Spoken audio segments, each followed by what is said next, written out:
It is a pleasure to welcome you to the lecture series on advancements in geotechnical engineering, from research to practice. The AGERP lecture series is an pro bono initiative led by Dr. Partha Mishra and Professor Sarat Das. It is aimed at disseminating the coupled learnings from academia and industry on some of the key topics in geotechnical engineering. At the pitch sharing session, we asked the participants to explain their research with 3 slides and within 5 minutes. They were judged by a 4-member judging panel and the audience members. The pitches that were adjudged as top 3 by the judges and audience members are being shared. The following presentation is by the winner of the pitch sharing session, adjudged by judging panel as well as the audience. This presentation is delivered by Bhini Rani Chandan Malagar from Delft University of Technology, Netherlands, on the topic Mechanics of Self-Healing in Clay-Rich Soils.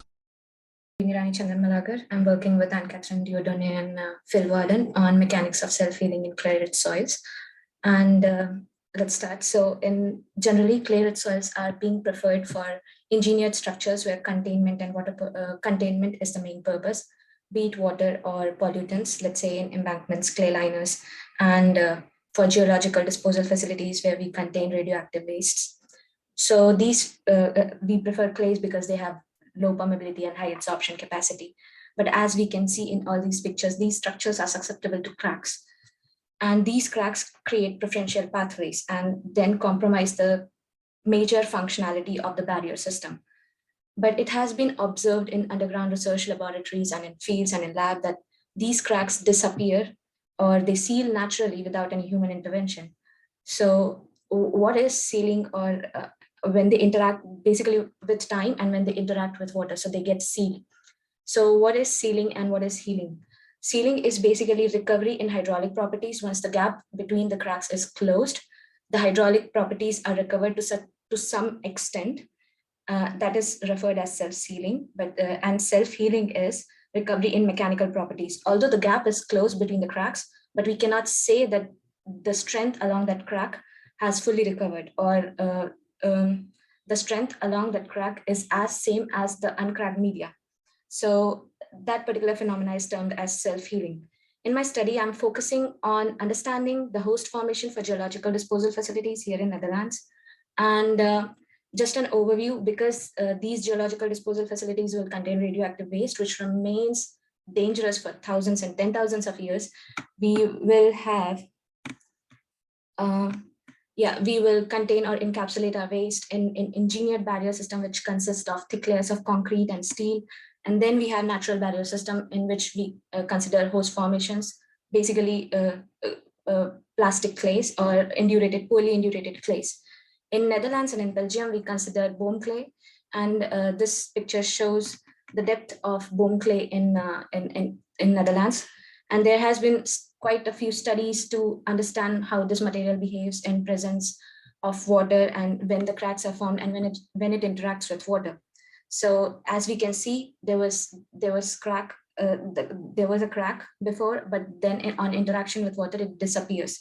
So there is significant amount of literature considering sealing of these cracks, but there is limited amount of information considering towards healing or recovery in mechanical strength. And in my study, I am going to focus on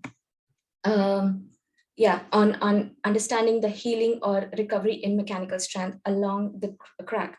And for this, I'm trying to develop a mini rotary shear setup, which is transparent to X-rays. This is a conceptual design of the rotary shear setup, where we are, I'm considering rotary shear setup because, first of all, the area while shearing remains constant. Throughout shearing, it remains constant, and it can be sheared indefinitely. And once the area remains constant, it's easier to get it photographed or radiographed. So it's easier to decode or to see what kind of mechanisms are happening. That's why X-ray transparent to X-rays.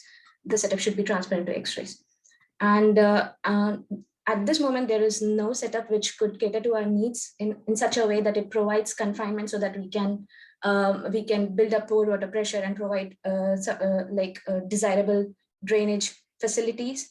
There are setups which mostly concern or which mostly focuses on the needs of people who are working in slip through falls, or basically dry, fast shearing of rock samples. So at the moment, we are trying to develop this setup which can provide confinement, but then again, do not hinder in the torsion process, and drainage and adherence of the sample without creating any stress concentration points is also challenging. So we are considering all these things. And again, the other one more major aspect of designing is the sample size, as there is Hi, always a Bhini. trade-off between. Hello. Excuse me, yeah. Sorry to interrupt. Yeah. Sorry to interrupt. We Yeah, have 30 more I'll be seconds. over. Yeah. Thanks.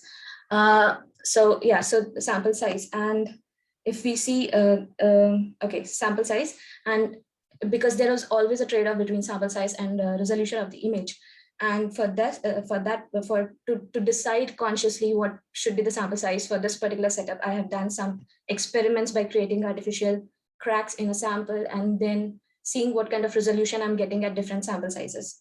So this is the way which we are approaching our this is our approach in order to understand self-healing in clay-rich soils. Thanks.